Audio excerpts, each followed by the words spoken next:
de suerte. Me lo quedé tiradito en la calle, muy lindo. Y dígame, ¿qué lo trae por acá, Con mi coca. Bueno, vengo a investigar. ¡Lo traigo yo! A la presidenta. Bueno. A la presidenta, ¿cómo le va? Lo traigo yo, Jardine. Es lo único. Uy, los aplaudidores, vinieron todos. A los aplaudidores. Pongan el agua. Pase, Lo por traigo favor. yo, Jardine, porque es lo único rescatable de la justicia. Él y Zaffaroni. A ver, ¿qué tiene de denuncia? Bueno, mire, A ver. tenemos la declaración de DGI de Néstor, que es bastante irregular. Después te la vamos a mostrar, pero tome. A ver, ¿qué es esto? Enriquecimiento ilícito. Esto tiene que pasar por la justicia. Ollarvide, Sí. procésela. Vamos a pasar por la justicia. Procésela. A ver, está entrando la justicia en este momento. Y ahí va. Actúa la justicia, actúa. Bueno. Perfecto, perfecto. Ollarvide, ¿cuál es el fallo? Bueno, evidentemente son inocentes, han hecho la plata como abogados exitosos. Está muy claro. Muy bien. Muy bien. Ay, la nata no Bueno. tiene nada. Pero usted lo va a ¿Qué más? romper. No, sí tengo, pero lo va a romper. Es declaración jurada patrimonial integral. A ver. Está firmada por su esposo. ¿Pero qué? Bueno. A ver, procéselo. A Procéselo, la justicia. Ollarvide. Esto va a la justicia también. A ver, perdón.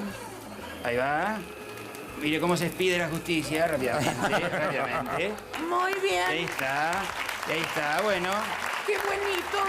Absuelta la señora, evidentemente estos terrenos no tenían ningún valor fiscal, Subieron de valor cuando se enteraron que iba a estar ahí la arquitecta egipcia. Muy bien. Es que somos tan buenitos. Al final, no sé para qué pongo el fútbol si no tiene nada.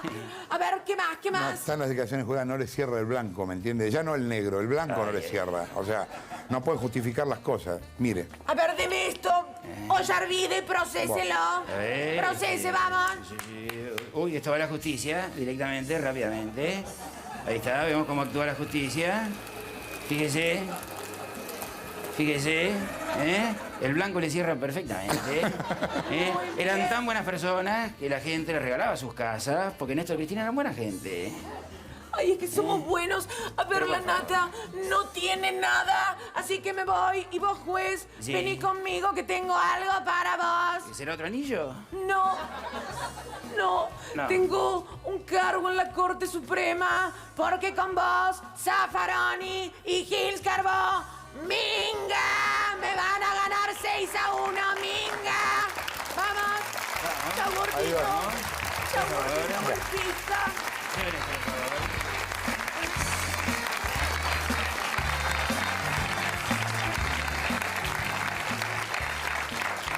Bueno, tomátelo con calma porque hoy es un programa con mucho papo, con mucha palabra y algunas ilustraciones, pero necesito que estés atento.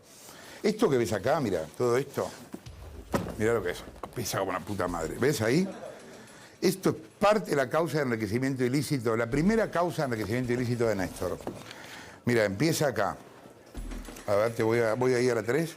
¿Ves? Formula denuncia por enriquecimiento ilícito, arrima pruebas, pide medidas a un juez federal que en ese momento era el juez federal Galeano. Esta es la primera denuncia. Después a Galeano lo sacan y la causa la termina sobreseyendo Ercolini. Acá hay las declaraciones de DGI de Néstor, firmadas por él. Este es Víctor Manzanares, el contador de Néstor. Están todas las declaraciones juradas. Son tan viejas que dice DGI, fíjate. Acá están las de la FIP. Ya estas son más nuevas también. De Néstor, de Cristina, están todas firmadas por ellos. Mira, esta es la tarjeta de Cristina. Mira, la tarjeta del Banco de Santa Cruz, tarjeta de Citibank. ¿Ves que dice Cristina Kirchner? La fecha. Ahí está el dorso de las tarjetas. Bueno, también Diners, qué sé yo. Bueno, esta es otra declaración. Hay toneladas de papeles. Toneladas de papeles. Y esto es lo impresionante de este asunto que te vamos a contar. Que no le cierra el blanco, no le cierra el blanco. Ya no estoy diciendo que no le cierra la guita negra, la plata afuera, las cuentas en el exterior. No le cierra lo que ellos mismos declaran. Cosa que parece una estupidez dicho así, pero en realidad no le cierra porque a ningún juez le importó investigar esto en serio. Y esta es la historia que es increíble y que es terrible que vamos a contar esta noche. Hubo 3 causas por enriquecimiento ilícito de Néstor. 3. Las 3 fueron sobreseídas. Nosotros, que somos 4 tarados en una pieza, de esta causa sola encontramos más de 20 delitos. De esta causa sola. La última, que fue la que sobreseyó el amigo Jarvide, que se acaba de ir, era lejos la peor de las causas, pero lejos. Porque el crecimiento patrimonial es completamente inexplicable. Pero ni en ella encontraron pruebas. ¿Se entiende? El problema que hay es que ahora no puede volver a ser juzgado por lo mismo, porque ya fue absuelto.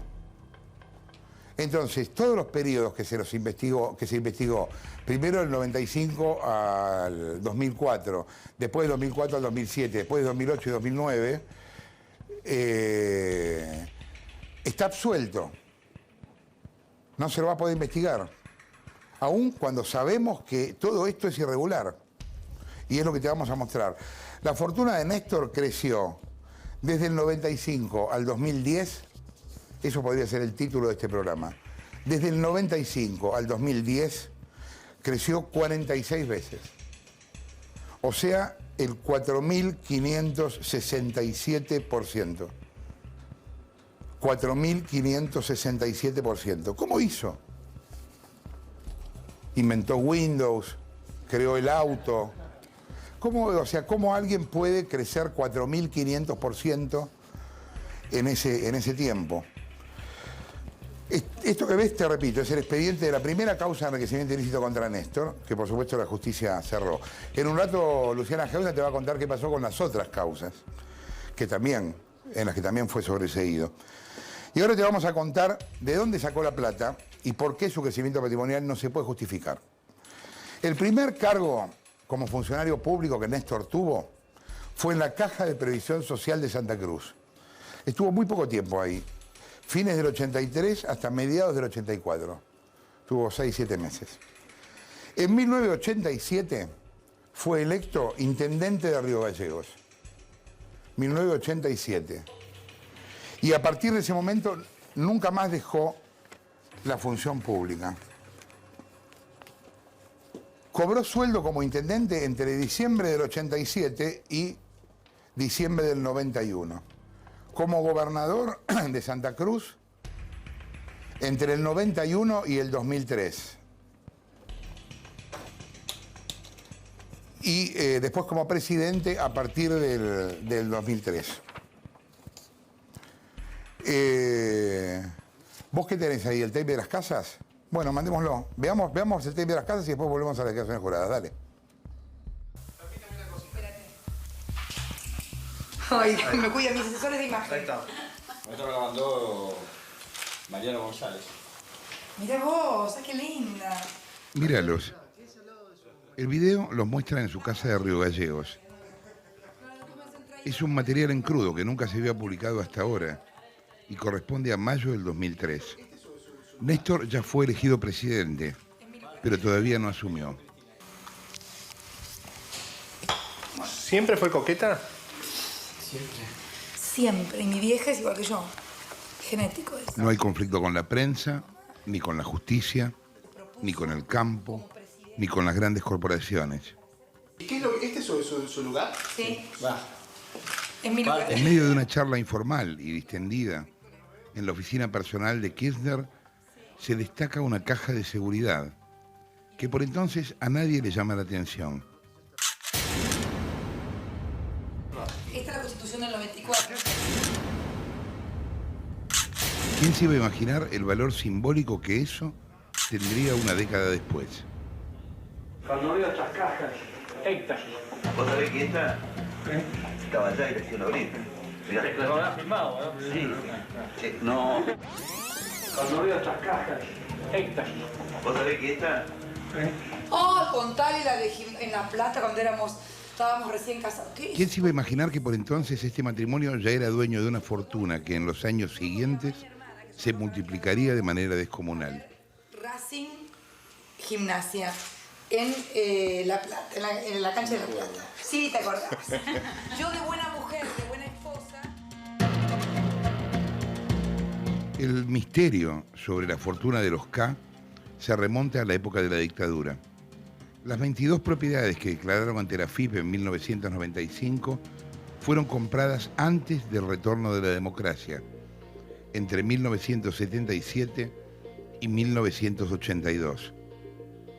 Son 13 casas, 4 departamentos, 3 locales y un terreno en Río Gallegos, más otro departamento en el barrio porteño de Recoleta, en el quinto D de Juncal 2166. Vos viste que estos lugares chicos son de tremendo control social. La gente te conoce todo. ¿Viste? Como todos los seres humanos tenemos virtudes, errores, y te conocen. Y vos tranquilamente, si caminas las calles de la ciudad y demás, podés reconstruir gran parte de nuestras vidas con absoluta exactitud. Lo curioso es que Néstor se recibió de abogado en La Plata en 1976 y volvió a su provincia, a poco de producido el golpe militar, con su flamante título de abogado.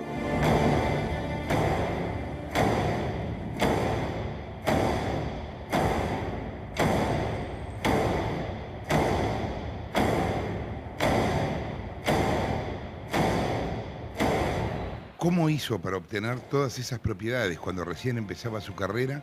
Es la pregunta que nadie termina de responder. Porque ellos se establecen después del año 76 en Río Gallegos, constituyen su estudio de abogados, se dedican fundamentalmente a las cobranzas. En esos años hay que recordar, estuvo vigente la ley 1050 de la dictadura militar y las ejecuciones de propiedades de personas, especialmente de personas de escasos recursos. Por lo tanto, mucha gente que estaba endeudada por esa circular del Banco Central se vio obligada a dejar de pagar, y como consecuencia de eso, Kirchner, que era abogado de una financiera que otorgaba esos créditos, remató las casas. Eso le permitía, en muchos casos, adquirirlas a un precio mucho más bajo. ¿Cómo era ese procedimiento de compra? Ellos son abogados de Finsur y fundamentalmente van comprando las casas de aquellos que no podían pagarlas, que tenían deudas impagas con las entidades financieras. Y estoy convencido que ellos, precisamente por la posición que tenían, accedían a financiamiento que en vez de disponerlo a favor de la gente, se lo apropian ellos y compran esas casas que estaban a valor de remate, y luego con los propios alquileres de esas casas van pagando los créditos que hayan podido tener. El compañero Néstor Carlos Kirchner.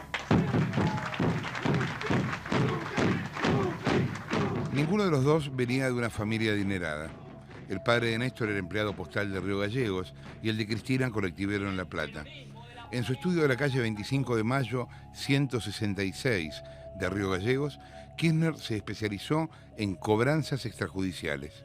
¿Ellos intervinieron en alguna causa en defensa de presos políticos o en alguna situación de lucha o de resistencia contra la dictadura? No, jamás. Los Kirchner no tuvieron ninguna actitud, ni siquiera de solidaridad con quienes llevábamos adelante casos de defensa de perseguidos por el gobierno militar en aquellos años. ¿Te acordás qué estilo de vida tenían o cómo era la vida de ellos en ese momento cuando tenían el estudio acá en Santa Cruz? O sea, nada, gente común, gente joven, que estaban teniendo su familia, que estaban empezando. O sea, insisto en el tema, no eran millonarios, no tenían autos importados, ni viajaban a Europa, de hecho nunca viajaron. Pero tampoco, no todo el mundo en esa época se compraba casas como compraban... No, pero no todo el mundo eran abogados de financieras. Usted intervino en una causa que los Kirchner le iniciaron a una mujer humilde que se llamaba Ana Victoria Zet. Esa señora también, a raíz de su situación, no había podido pagar todas las cuotas de su casa, le iniciaron un juicio y nos vino a ver al estudio en el que yo estaba, y la verdad es que a medida que uno avanzaba y veía el procedimiento que se había seguido para intentar quitarle la casa a esta mujer, no había otro camino que la indignación. En un momento yo en un escrito, utilicé una frase bastante ofensiva para calificar el accionar del estudio de Kirchner. ¿Cuál era la frase? La frase era una comparación con Shylock, el personaje del mercader de Venecia que pedía la onza de carne, pero la verdad que fue un exceso. fue un exceso, estuvo mal, y se lo dije a Cristina, le dije, mirá, yo creo que fue un exceso, que estuvo mal, pero igual te quiero hacer esta pregunta. ¿Para qué hacen ustedes estas cosas cuando tienen un estudio que funciona bien y no hace falta caer en esto? Y ella me dijo, mira Rafa, para hacer política hace falta plata. Nosotros vamos a hacer política y necesitamos juntar plata.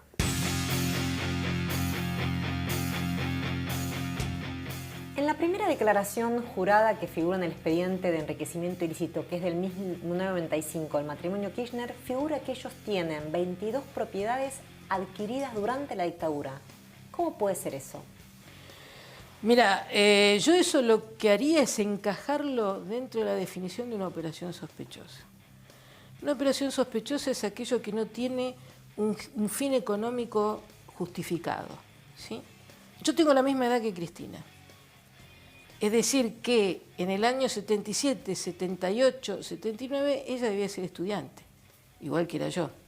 De hecho, ella se recibió en el 79. Ella era estudiante y Néstor se tendría que haber recibido recién. ¿Cómo hicieron para comprar más de 20 propiedades? Eso es lo que vos claramente definís como una operación sospechosa. No tiene un fin económico o justificación de todo esto. ¿Por qué? Porque un estudiante y un abogado recién recibido, ¿cómo compraron más de 20 propiedades? A mí me resulta más que sospechoso respecto de dónde sacaron los fondos. Yo, sabes, soy una persona que impongo mucha distancia. Sí. O sea, dicen, por ejemplo, me dicen, ay, los hombres no te dicen nada. ¿Qué me van a decir si me tienen pánico ahí en el Senado? ¿Me gusta que le digan muñeca brava? Esa fue Mirta Legrand. Cristina llegó a Santa Cruz sin recibirse y recién se graduó 3 años después, en 1979. Por eso resulta llamativo que en sus declaraciones juradas informe haber comprado, con ingresos propios, al menos 4 propiedades entre 1978 y 1980. ¿Se están remodelando, no acondicionando para habitar? ¿Hace mucho que están trabajando acá? La casa de Río Gallegos, ubicada en pasaje P3 25, la de 28 de noviembre y Monte Eymont, la de Alvear y Tucumán, siempre en la capital santacruceña, y el departamento de Recoleta en Juncal 2166, tan solo un año después de haberse recibido de abogada. ¿Habrá sido una estudiante exitosa? Quería saber cómo se explica el aumento de su patrimonio de 2 millones de pesos a 79 millones de pesos en 8 años. Todo el mundo sabe que siempre he ejercido la profesión libremente, mi estudio jurídico era uno de los más grandes y realmente puedo dar cuenta de todos y cada uno de mis bienes. Yo teníamos y tengo una determinada posición económica que ha sido producto de que he trabajado toda mi vida y he sido una muy exitosa abogada. Ahora soy una exitosa presidenta también. Usted me decía que había 2 propiedades adquiridas en la dictadura por Cristina Kirchner, o que al menos declara como propias, que recién las declara oficialmente con mucha posterioridad. Sí, si uno ve el detalle de la manifestación de ellas, de la declaración jurada, incorpora 2 propiedades que no las venía incorporando anteriormente, pero la incorpora con fecha de ingreso al patrimonio del año 78. Las 2 son en Río Gallegos. Una creo que era en Patagones y algo, y la otra en Primera Junta y Gobernador Gregores, una cosa así. Que a mí me llamó la atención por la fecha de incorporación al patrimonio. Si la fecha de incorporación al patrimonio creo que era mayo del 78 y no la venía declarando anteriormente. Sí la incorpora creo que en el 2002. Estamos en Primera Junta y Gobernador Gregores, en la ciudad de Río Gallegos. Esta es una de las 10 casas que Néstor y Cristina Kirchner compraron antes de 1980, cuando Néstor era un simple abogado que acababa de llegar a la ciudad y Cristina todavía era una estudiante de Derecho. La propiedad fue reconocida por la Presidenta en 2002. Desde entonces fue alquilada sucesivamente por los Kirchner. Grisel es inquilina desde hace 8 años de otra de las casas que Néstor y Cristina compraron en Río Gallegos antes de la vuelta a la democracia. ¿De qué programa somos? Sí. De Periodismo para Todos. Bueno, pasa. Es la de Patagones 144. también incorporada oficialmente al patrimonio recién en 2002. ¿Y qué pasó en esa hora que no estuvimos? Apenas se fueron, empezó a melodear un Megán gris claro, llamados para decir que no diéramos la nota, porque si no quería que nos pase algo a la familia, porque ya la amenazan, están acostumbrados. Hace 2 años la casa se puso en venta. Grisel quiso comprarla, pero cuando empezó los trámites, se enteró que la propiedad tenía nuevo dueño. Ya no era de los Kirchner, había pasado a manos de Jessica Uriarte. ¿Quién es Jessica? La esposa del ex chofer de Néstor, Rudy Ulloa.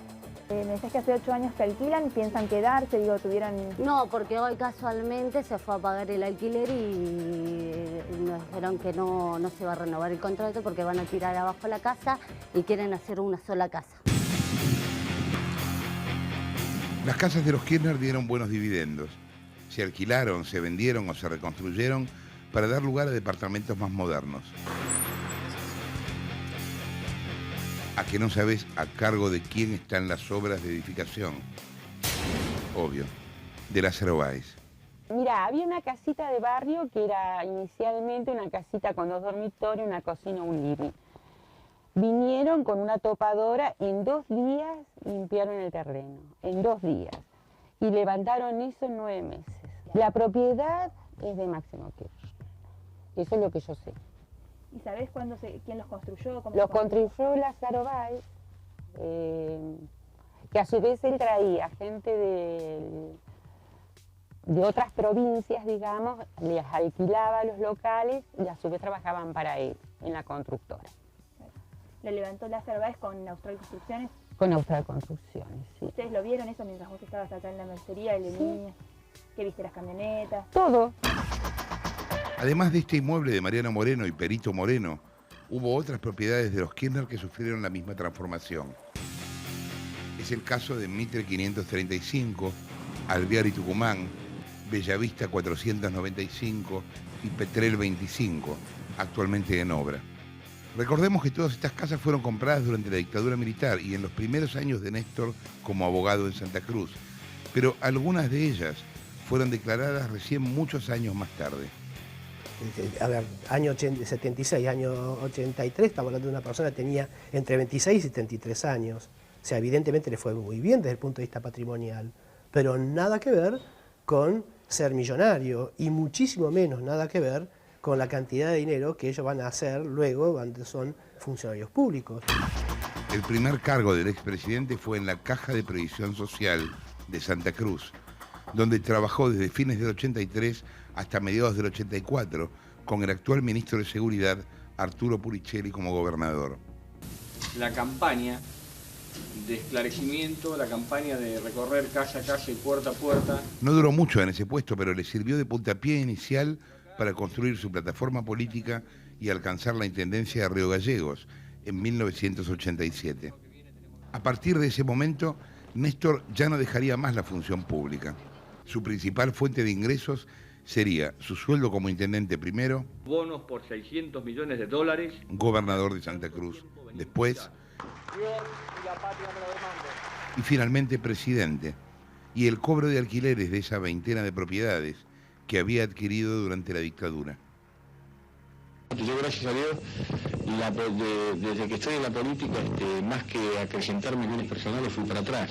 No me pasa lo de otros dirigentes que a partir del momento que entraron en la política han acrecentado sus fortunas, o no tenían fortuna, o no tenían nada, y yo tengo todo absolutamente declarado cuando fui intendente, cuando fui gobernador las 3 veces, tengo todas mis cosas a la luz del sol, soy nacido y criado en Santa Cruz. La fortuna de los Kirchner debe empezar a investigarse después de los primeros años de la gobernación de Santa Cruz. Kirchner, que era gobernador desde el 91, empieza a organizar el sistema de saqueo del Estado que le sirve de antecedente a lo que se hizo después en la presidencia de la República. Por lo tanto, las coimas en la obra pública, la situación de los créditos incobrables que otorgó el Banco de la Provincia de Santa Cruz a decenas de personas vinculadas al gobierno, donde, vale resaltar, una de las personas que estaba precisamente en la dirección de ese banco era Lázaro Báez.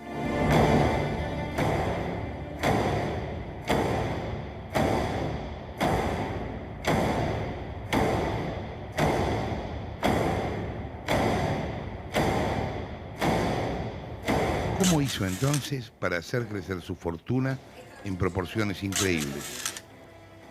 Eso es lo que te vamos a mostrar ahora.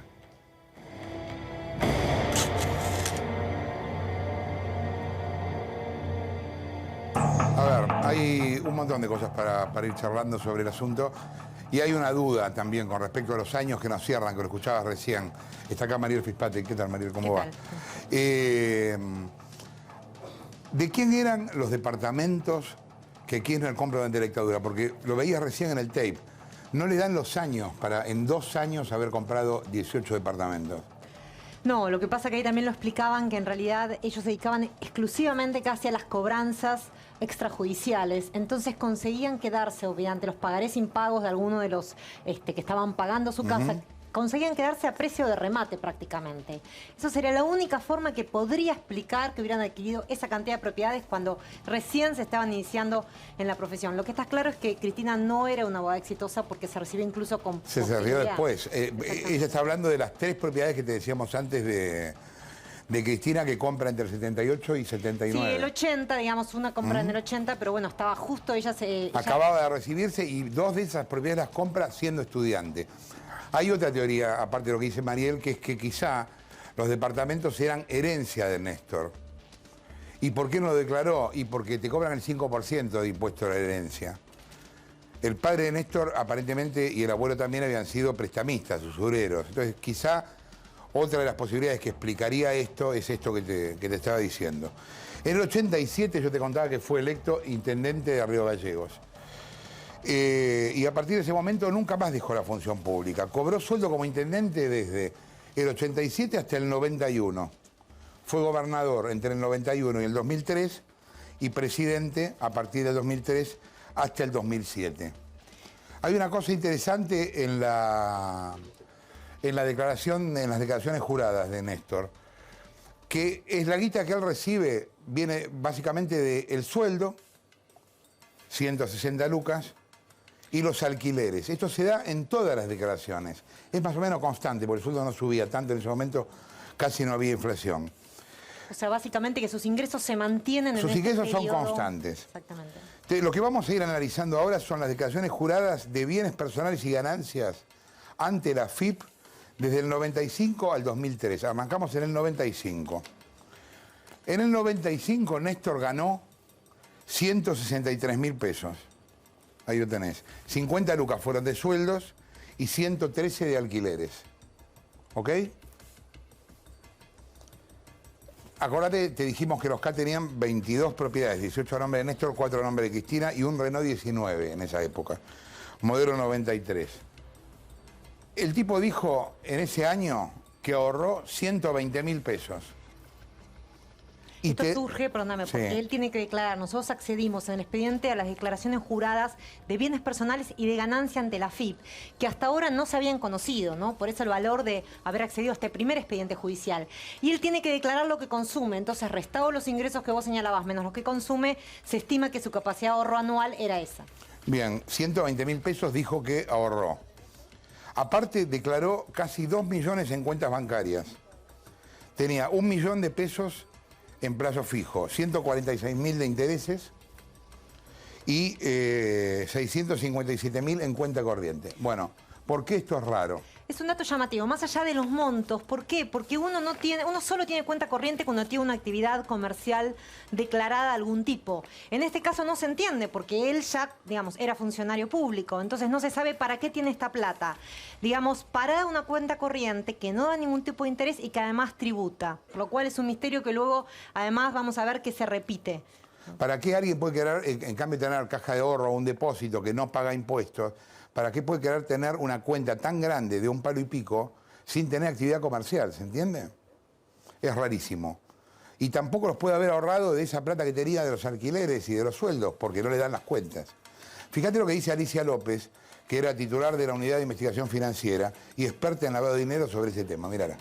Con relación a los depósitos a plazo fijo, 1.200.000, por ahí, a ver, no es que no me llamaría la atención, porque vuelvo a insistir, hay que juntar 1.200.000, pero no tanto como tener una cuenta corriente. La cuenta corriente comercial es un instrumento financiero que sirve para tu actividad comercial. Néstor declara que tiene inmovilizados en 1995 cerca de 700.000 pesos dólares, porque estamos en el 1 a 1, ¿sí? Pero no condice con las actividades que declara, porque él declara ser gobernador y recibir alquileres por mucha menos cantidad, creo que son 100.000 y pico de pesos que declara de alquileres en el año. Entonces, ¿cuál es el objeto de tener en una cuenta corriente que no le reditúa ningún interés, ningún beneficio y que le trae gastos 700.000 pesos dólares? Eso también es sospechoso. De hecho, en 1998 la suma en cuenta corriente supera el millón. Y en el 2000 supera el 1,5 millones. Por eso digo, como investigadora, si yo tuviera que decir algo respecto, y puede ser que tenga una actividad que no la esté declarando y necesite tener cash constantemente, porque si no, financieramente no cierra tener plata inmovilizada y pagar gastos para alguien que declara los ingresos que él declara. Nosotros no somos jueces ni lo queremos ser. Ahora, todo esto que estamos planteando se lo tendría que haber preguntado el juez de la causa. Y el juez de la causa, y esto recién empieza, el juez de la causa no se preguntó nada. Selló y absolvió derecho. Mirá en el 96. En el 96, Néstor ganó un poco más que el año anterior. Ganó 178 lucas, entre alquileres y sueldos. 178 lucas, o sea, 15 lucas más. Ahora, en este mismo año, en el 96, la cuenta corriente creció de 657.000 pesos a 820.000. O sea, creció 160 lucas. Más que su capacidad de ahorro. Más que su capacidad de ahorro y más de lo que había ganado. Explícame cómo vos ganaste 14 lucas y tu cuenta subió 160.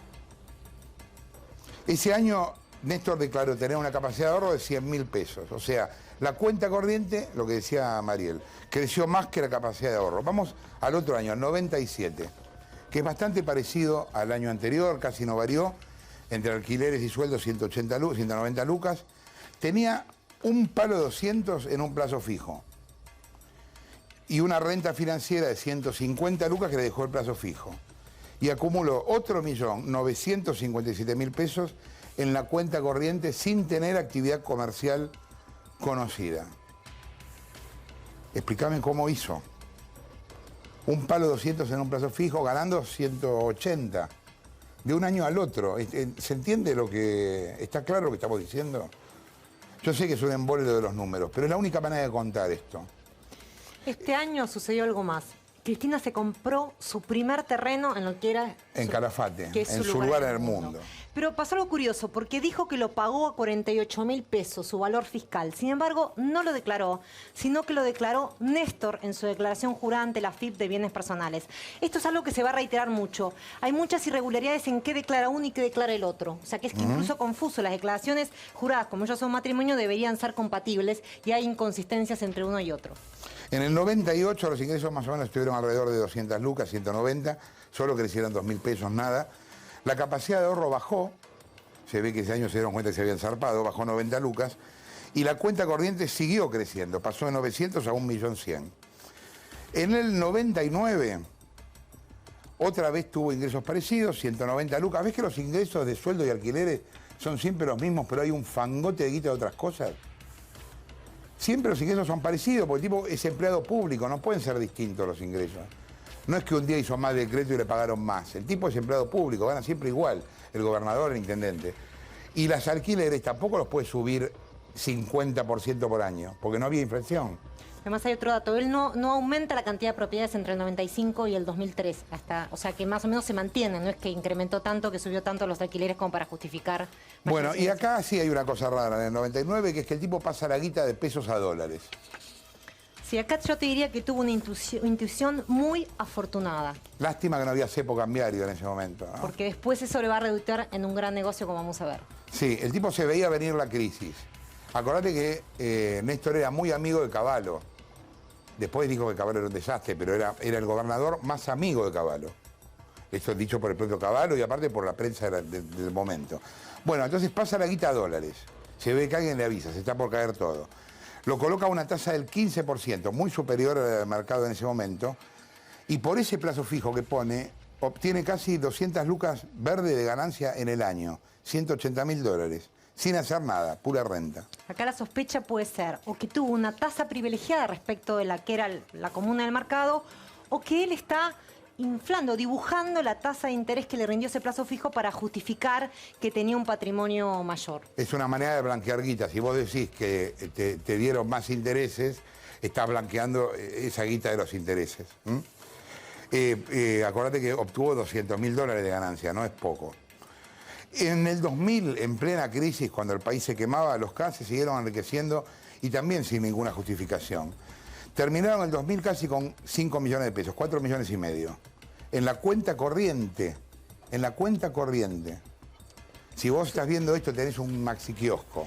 Sumando cuenta Decime corriente cuánta y plata plazo tenés fijo. en la cuenta corriente. Bueno, pensá cuánto tenía Néstor sin actividad comercial conocida, por lo menos, porque no tenían los hoteles ni nada en ese momento. No estaban los hoteles, lo único que estaban los alquileres.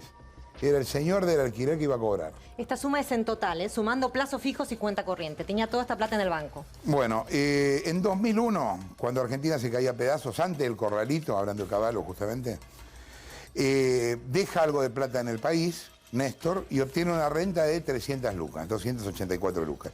Y la cuenta corriente queda en cero. O sea, esos 4 palos que tenía desaparecen. Ahora, hay algo muy importante que sucede en el 2001 y es que Néstor, quizás porque contó con algún tipo de información, saca el dinero al exterior. Hasta el 2001 todavía existía la convertibilidad 1 a 1. Entonces uno podía tener pesos o dólares y era lo mismo. Él ya habíamos visto que en el 99 compra dólares, que era igual que el peso, 1 a 1. Él saca la plata a tiempo y no lo engancha el correcto. 1.800.000 dólares saca en una jaliba para afuera. El Nestornauta fumaba bajo el agua, yo te lo decía hoy en el monólogo. Mirá lo que dice esto Alicia López. En el 2001, como sucedió, parece que en el año 92, Néstor era un visionario. Así como hubo muchos argentinos que vieron que su plata quedó en el corralito, Néstor se dio cuenta de que venía el corralito y sacó toda la plata y la puso en un depósito en el exterior. Es decir, ¿usted insinúa que tenía información privilegiada para hacer esa operación a tiempo? No, digo que podía ser Mandrake. Él tenía en ese momento, en el 2000, tenía 1.500.000 y pico en la cuenta corriente, casi 1.600.000. Más algo que declaraba Cristina de depósitos a plazo fijo, es decir, que el 1.815.000 estaba justificado con eso, que era 1 a 1 en el 2000. En el 2001, vuelvo a insistir, apareció Mandrake, la bola de cristal, ¡boom!, se va para afuera. Y él constituye un plazo fijo de 1.800.000 y pico de mil. Dólares en el exterior. En el exterior. Y declara bienes personales. ¿Eso lo declara? Sí, sí, lo declara y paga, tributa a bienes personales. Pero eso le resulta después un buen negocio, haberlo sacado a tiempo. Sí, no lo trae inmediatamente. En el 2012 él ingresa solamente 400.000 y constituye el depósito a plazo fijo. Pero lo convierte al tipo de cambio. Es decir, él lo sacó en el 1 a 1 y cuando lo trajo a 2 y pico, 3. ¿Escuchás lo que hizo Mandrake? O sea, saca esa plata antes de que terminara el 1 a 1. Zafa del corralito y cuando los trae a la Argentina, el 1 a 1 se había transformado en 3,37. Por eso triplica. Triplica en pesos la guita que saca. Que fue lo contrario de lo que le pasó a mucha gente que perdió justamente los dólares que tenía. Claro, exactamente al revés. Nunca pudo después recuperar el valor de los dólares originales antes de la caída de la convertibilidad. Un año después, en 2002, ahí está, Néstor tenía un plazo fijo en el exterior de casi 2 millones de dólares, 1.815.000. Trajo 400 lucas de vuelta para la Argentina, que al cambio oficial son 1.300.000 pesos, que pasan a la cuenta. Recordemos el contexto económico de la crisis del 2002, ¿no? Por eso llama tanto la atención que a ellos les iba bien, aparentemente, ¿no? En 2003, el año que Néstor llega a la Casa Rosada, declara ante la FIP una renta, la renta no garpa impuestos, acordate. A nosotros nos cobran impuestos por el salario, pero los tipos que tienen plata en el banco no garpan. Las acciones tampoco garpan. El sistema impositivo argentino es completamente regresivo, es un delirio. Es un delirio. Un tipo gana 8 lucas, le cobran impuestos a ganancias y vos tenés 2.000 millones en el banco y no te cobran nada. Es increíble, pero es así. Bueno, cuando Néstor llega a la Casa Rosada, declara ante la FIP una renta exenta de 3.730.000 pesos. Que si vos ves todas las declaraciones juradas anteriores, no se tiene la más puta idea de dónde salió. Néstor trajo en ese momento toda la guita del exterior y lo depositó en otro plazo fijo, pero en dólares, en la Argentina. Y declara tener 1.600.000 dólares. O sea que ya para esa altura tiene como 6 millones de mangos en el banco. Fue el presidente que más incrementó su patrimonio y sus negocios durante el ejercicio presidencial. O sea, ingresa rico la función. Pero y luego... termina muchísimo más rico. Para que te acuerdes de esta cifra, que es quizá la más importante de todas. Entre el 95 y el 2010, 2011. Si el 2010 lo tomamos como el último año de él Entre el 95 y el 2010, la fortuna de Néstor sube 4.600%. 4.600%, o sea, 46 veces. O sea, cuando él declara ante la Oficina Anticorrupción, están acá los papeles, él declara 7 millones de mangos. En el 2004, que es el segundo año del mandato, ya siendo presidente, las casas que tenía de 18 saltaron a 25. Una de ellas era que construyen el Calafate en un terreno de 520 metros. El depósito en dólares es de casi 6 millones y le genera intereses por 350.000 pesos. ¿Te acuerdas que el año pasado fuimos a Calafate y te mostramos la casa que se habían hecho ahí Néstor y Cristina? Mírala.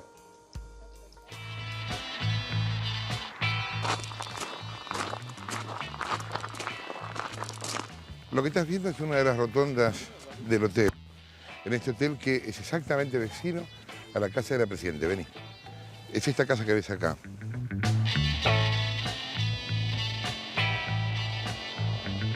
Este es su lugar en el mundo.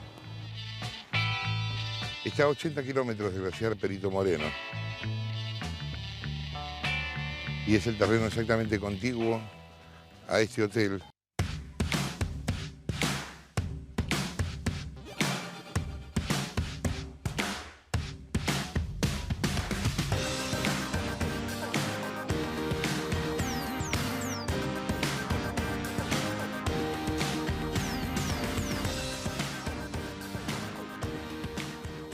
Bien, en 2005, la fortuna de los K sigue creciendo. Ellos compran otros terrenos de 120 metros en el Calafate.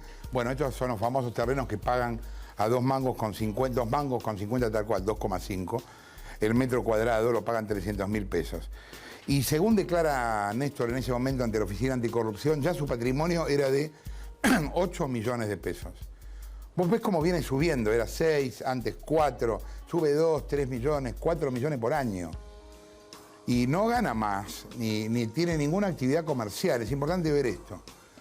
En el 2006 ellos hicieron varias operaciones inmobiliarias, vendieron una casa que tenían en Río Gallegos desde el año 78 y compraron otras 2. Compran 4 terrenos en Calafate y hizo un negocio increíble con otro terreno que compró a 40 lucas, 40.000 pesos, y lo vende a 1.644.750. Este es uno de los grandes negocios, ¿no? Lo del comprar a valor... ¿Ese es el terreno del disco del supermercado? Sí, exactamente. Y además, este es un caso que tomamos, pero hay varios. Y recordemos que este negocio fue alentado por quien era el intendente de Calafate, que era Néstor Méndez, y que no solo Kirchner, sino allegados, familiares e incluso Lázaro Báez, Néstor Méndez le adjudicó 30.000 metros cuadrados, un terreno de 30.000 metros cuadrados. Yo te decía que había declarado en el 2005 ante la OA 8 millones, ¿no? Bueno, en 2006 declara ante la OA 12 millones. 4 millones más de un año al otro. Y ese año arrancan, ahí sí empiezan a tener emprendimientos comerciales, con la construcción del Hotel Los Sauces, que se lleva casi 3 millones. Fue el hotel a donde el año pasado tuvimos el gusto de tirarnos en la cama de la suite Evita. ¿Te acordás? Míralo. Hola, estoy en la suite Evita, en el hotel de Cristina Kirchner, en Calafate, el Hotel Los Sauces. Vas a ver esto como nunca se vio en la televisión abierta. Mira, vení.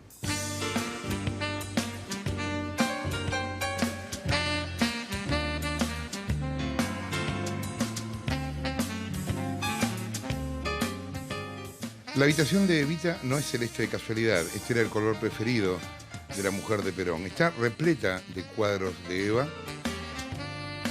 Hay arañas blancas que recuerdan vagamente al Hotel Faena.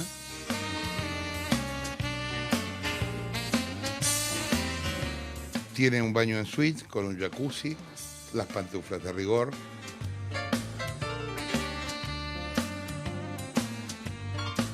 En la entrada a la suite de Evita hay una imagen pop de la mujer de Perón y obviamente el cuarto está lleno de libros temáticos.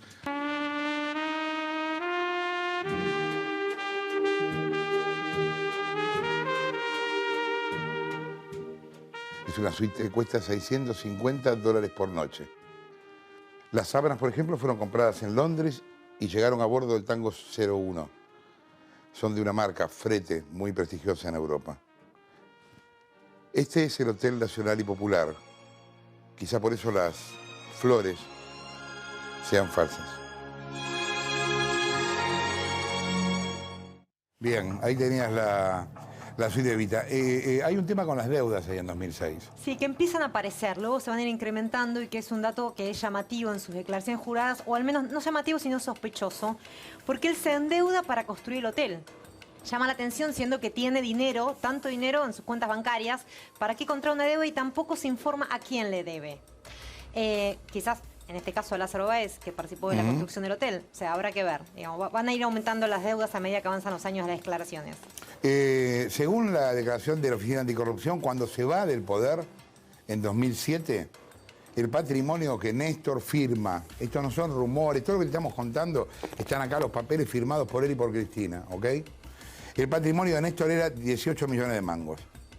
Casi 11 millones más de lo que tenía cuando llegó a la Casa de Gobierno, en mayo del 2003. 17.800.000. Cuando termina el 2007, los K declaran tener 41 propiedades. Eran 18, ¿te acordás? Cuando empezó toda esa historia. 41, 37 de Néstor y 4 de Cristina, 8 más que el año anterior. Y declara 350 lucas por un fideicomiso que hizo con su amigo y socio Lázaro Báez, esto ya te lo contamos cuando hablamos del lavado de guita de Lázaro, para construir un complejo de 10 departamentos en Río Gallegos. Los depósitos en plazo fijo en dólares crecieron 66% y le rindieron $400.000 de interés, 10% anual le garpaban en dólares. Yo no sé dónde conseguía las tasas, Néstor. Es muy impresionante, 10% en dólares le garpaban. Y se sigue endeudando para construir la nueva casa en Calafate, en el terreno de al lado del hotel. Y avanza la construcción del hotel, ¿no? También él llega a los 10 millones de deuda, digamos. A esa altura, cuando quiere hacer la casa que está al lado del hotel, se endeuda ¿con qué banco? Con el Banco de Santa Cruz, obviamente. Y ese año, que es quizá el más escandaloso en cuanto a año tomado por separado, el patrimonio de los K creció a 47 millones. O sea, de un año al otro creció 158%. 158% en un año. Bueno, venden una serie de casas, departamentos, venden un terreno en Calafate, sí, y ese terreno es el que compra Cencosud, ¿no? Y sobre esto es interesante porque venden casi todas las propiedades que habían comprado a precio de remate en la dictadura y sacan 7 millones de pesos. O sea, les resultó un buen negocio, ¿no? En esta venta de propiedades que realizan este año. Cencosud es la empresa chilena que maneja Jumbo, Unicenter y Disco. El año pasado estuvimos ahí para mostrarte ese lugar. Míralo.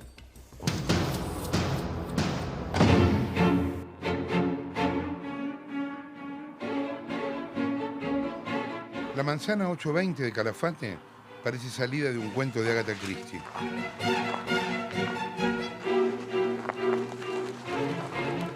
Estamos parados sobre uno de los grandes misterios de Calafate. Así es. ¿Cuánto tiene esto? Se trata de 2 hectáreas. Este terreno de $2,5 millones que ves acá, vacío e inexplotado, lo vendió Néstor Kirchner. Lo vendió tras adquirirlo con valor fiscal a 7 pesos con 50 al metro cuadrado, al municipio del entonces, a cargo del entonces intendente Néstor Méndez. Ajá. Y meses después, apenas meses después, este terreno que sumó algo así como 130.000 pesos en aquel 2006. 130.000 pesos cuando lo compró. Pesos argentinos. Y meses después ajá, se lo vende a la firma chilena Cencosud en 2 millones o 2.400.000 dólares, de acuerdo a quien dé el testimonio. Son los dueños de un supermercado muy grande. Es. Un supermercado muy grande, Easy. De Easy, claro. El argumento, el motivo por el cual adquirió esa firma chilena este terreno era para establecer aquí un supermercado, un negocio más de esta empresa. Pero bueno, han pasado 5 años aproximadamente y esto no sucedió.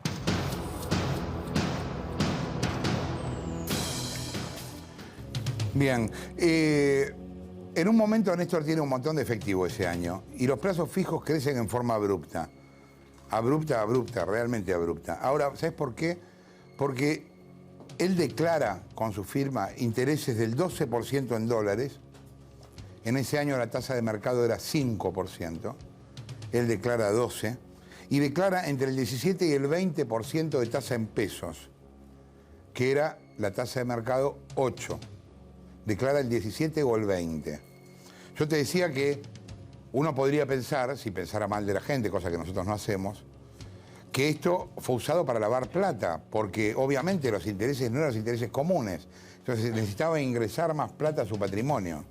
Mirá lo que dice Alfredo Popritkin, que es ex perito de la Corte Suprema y titular de la ONG Contadores Forenses, sobre este tema. Míralo.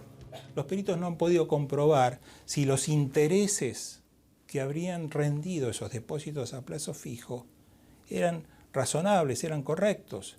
Cuando realizamos algunas cuentas sobre cuáles debían haber sido las tasas de interés que se cobraron, por ejemplo en dólares, para llegar a la renta sobre ese total de depósitos a plazo fijo, llegar a la renta que se denunciaba en la declaración jurada, nos encontramos que las tasas debían ser del orden del 24 o 25% en dólares. Tasas imposibles, inexistentes en el mercado. También eran muy elevadas las tasas en pesos, algo así como hasta del 40%, 40 y pico por ciento anual. Son tasas que tampoco para esa época existían en el mercado. Entonces, evidentemente había una actitud por parte de quien elaboró esas declaraciones juradas, por los denunciantes, cada uno de las personas que estaban integrando esa declaración jurada patrimonial, Néstor y Cristina, de intentar justificar con inclusiones en el texto de la declaración jurada, incrementos que en realidad era imposible que se justifiquen por esa vía. Popritkin, perito de la Corte, ex perito de la Corte, hablando de los intereses. A esta altura de la historia ya Néstor tiene 30 millones de mangos. Ahora, aún con esa guita le sigue debiendo al Banco de Santa Cruz 9 millones de mangos. Y debe otros 8 millones, no se sabe a quién. Él no lo pone en la declaración jurada, pone que es un préstamo para la construcción del hotel y de la casa. O sea que las deudas de Néstor en ese momento superan los 19 millones de pesos. Sí, acá hay algo interesante. Luis Majul reveló en su libro El Dueño que en abril de 2009, 3 altos funcionarios de la AFIP viajaron secretamente a Río Gallegos para corregir la declaración jurada de Néstor Kirchner. Pero no tuvieron que corregir solo de él, tuvieron que compatibilizar 5 declaraciones juradas para que las deudas que declaraba Néstor coincidan con las acreencias. Por ejemplo, tuvieron que corregir la de Lázaro Báez, la de Rudy Ulloa, la de Fernando Buti, que fue el ex socio de Báez, y la del actual intendente de Río Gallegos, Raúl Cantín. Fíjate lo que dice Manuel Garrido, fue titular de la Oficina Anticorrupción, explicando esta maniobra. Míralo.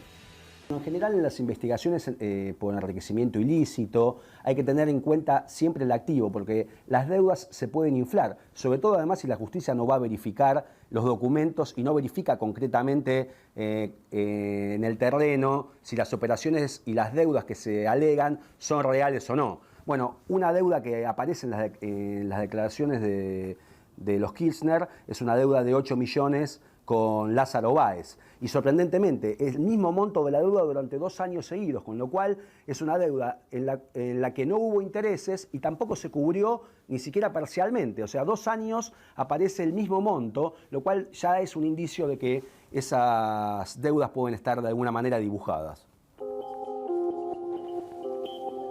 Momento que no puedo fumar al aire, estoy acá apagando el cigarrillo. Un saludo a Lafka.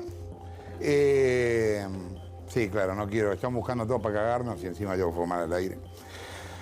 A ver, Está claro, lo decía Mariel recién, y lo había dicho Majul también en uno de sus libros, las declaraciones no le cerraban, lo ratifica recién Garrido. Va gente de la FIP a Río Gallegos a tratar de compatibilizar todo, porque no es que había una sola declaración trucha, todo su entorno tenía declaraciones truchas. Entonces, esto es matemática, o sea, o cierra o no. Vos fijate cómo empieza a inflar sus declaraciones para justificar la guita, que evidentemente tenía de otro lado. El cobro de alquileres de 2008 en adelante sube un 96%. Imposible. No había esa inflación. Pero necesita justificar que por alquileres supera los 10 millones de mangos. O sea, inflaba los alquileres para justificar la plata. Y Poplitkin esto lo explica muy bien en el tape que sigue. El dibujo de los alquileres y el de las deudas al que antes se refería Garrido. Mirá. Néstor Kirchner no se preocupaba por esconder, de ninguna manera quiso hacer algo así, parte de su patrimonio en propiedades. La intención ha sido, de alguna forma, incorporar al patrimonio declarado esos bienes. El problema que les ha aparecido a ellos era cómo justificaba ese incremento. Y allí donde nos encontramos con los alquileres.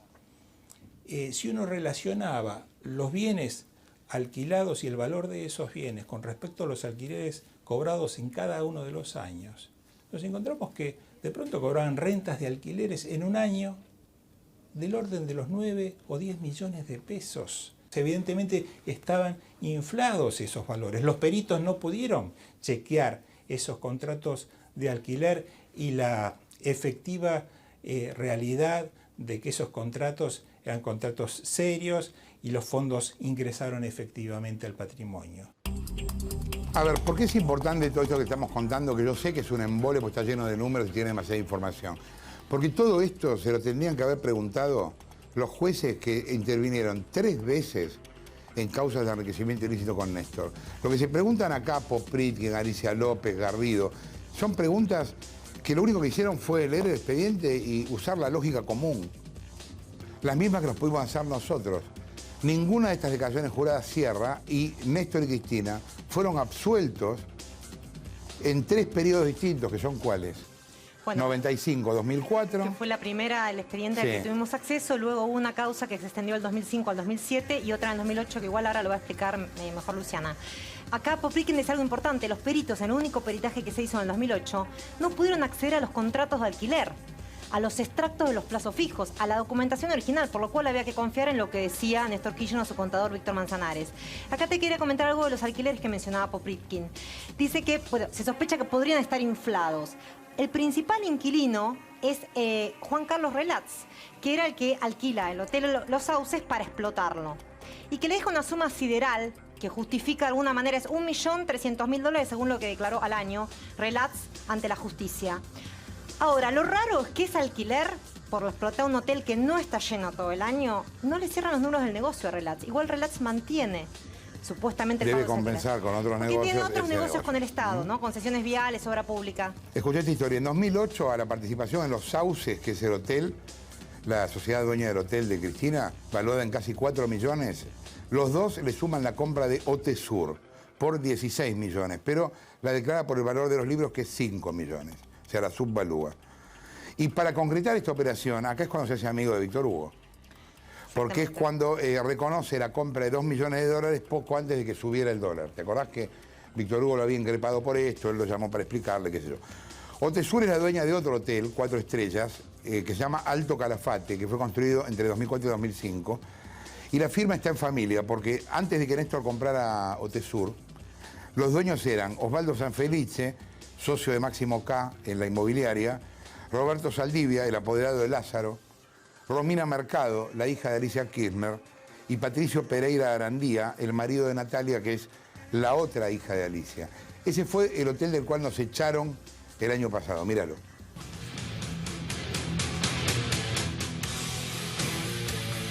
Jorge Lanata. ¿Cómo estás? Sebastián Supa, encantado. No se puede filmar aquí. Es que tenemos una reserva en el hotel, estoy yendo adentro del hotel. Sí, no, me parece raro porque el hotel está lleno.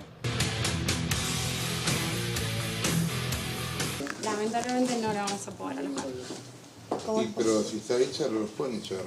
No, ya no estamos echando. Sí. No. La realidad es que, digamos, la casa se reserva el derecho de admisión.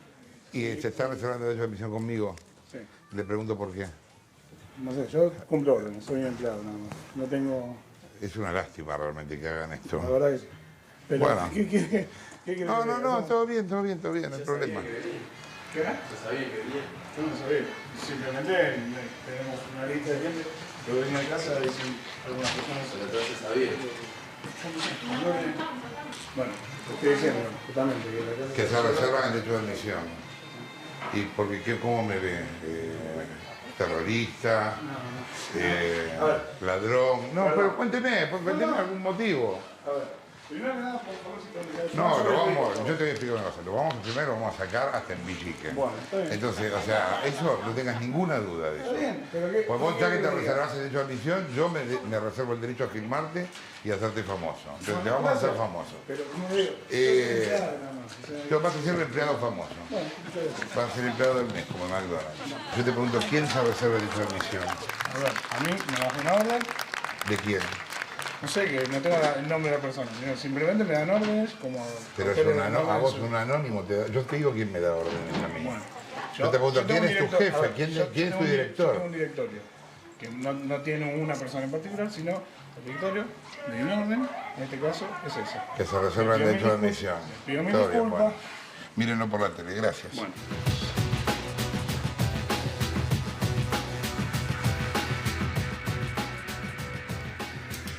¿Vos sabés quién era que le daba órdenes al cantante? Viste que era cantante lírico aficionado, después terminó cantando Cantando por un sueño. Este chico se llamaba Zupa, el que nos echó del hotel.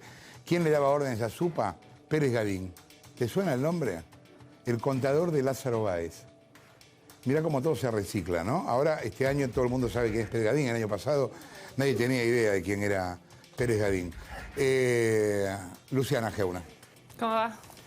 Hubo tres causas judiciales, ¿no?, sobre este tema. Exacto, desde el que llegaron a la presidencia, desde que Néstor Kirchner llegó a la presidencia, hubo causas judiciales por enriquecimiento ilícito, que abarcan un poco todo el periodo que ustedes estuvieron contando, pero que el trámite de estas causas nos parecía importante contar porque fueron escandalosas desde el principio.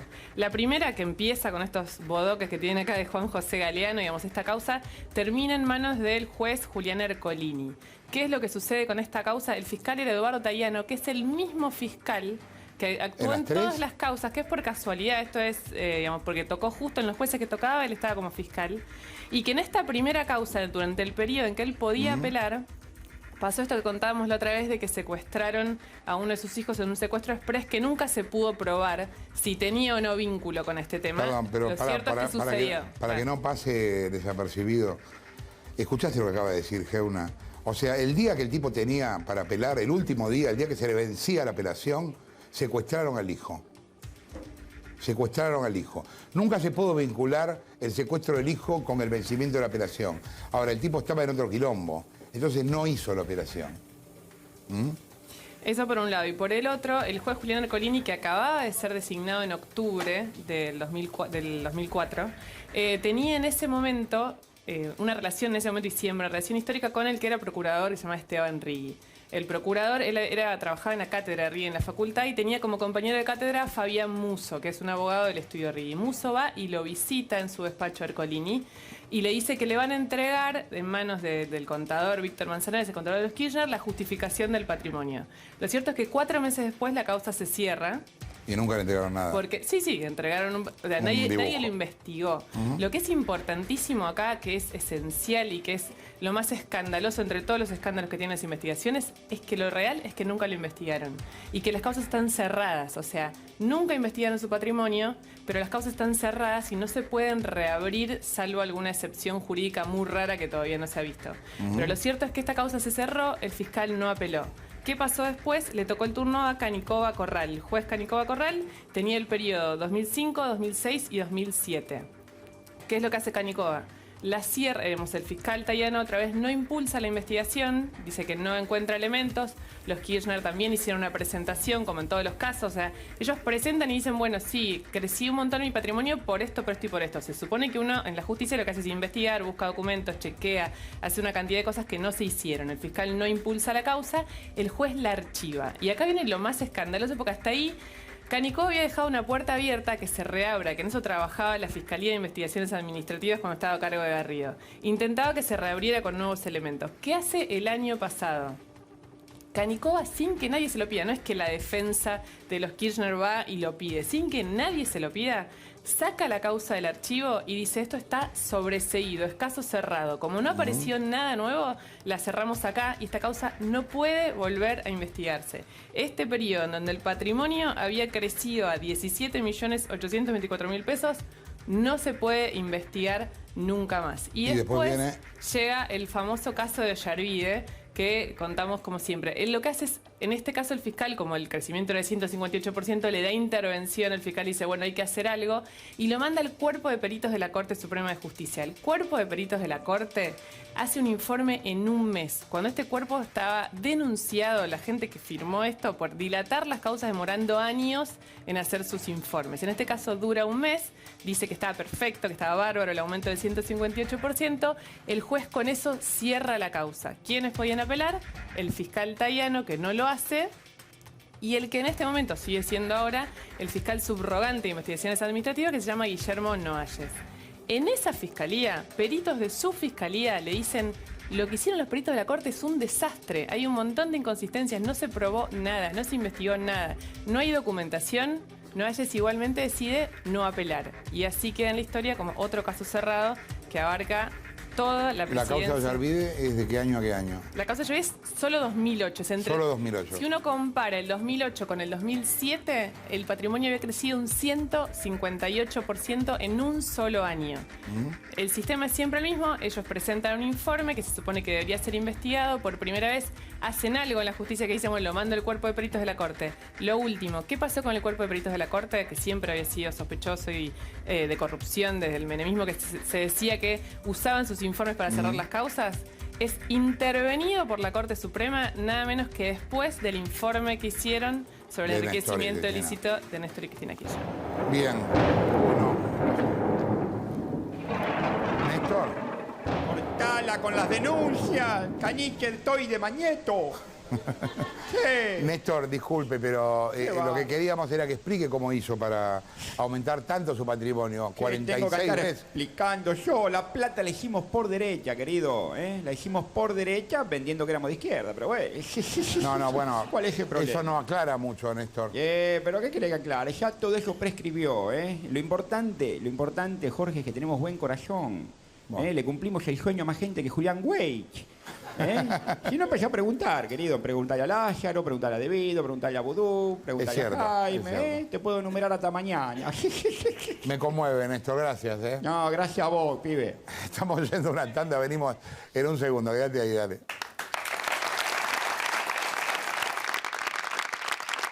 ¿Qué hacemos con las hojas que caen en la vereda? Las barremos desde el cordón hacia el frente, sin tirarlas a la calle, porque así evitamos tapar desagües y alcantarillas. Entre todos, podemos tener una ciudad cada vez más limpia. Buenos Aires Ciudad, en todo estás vos.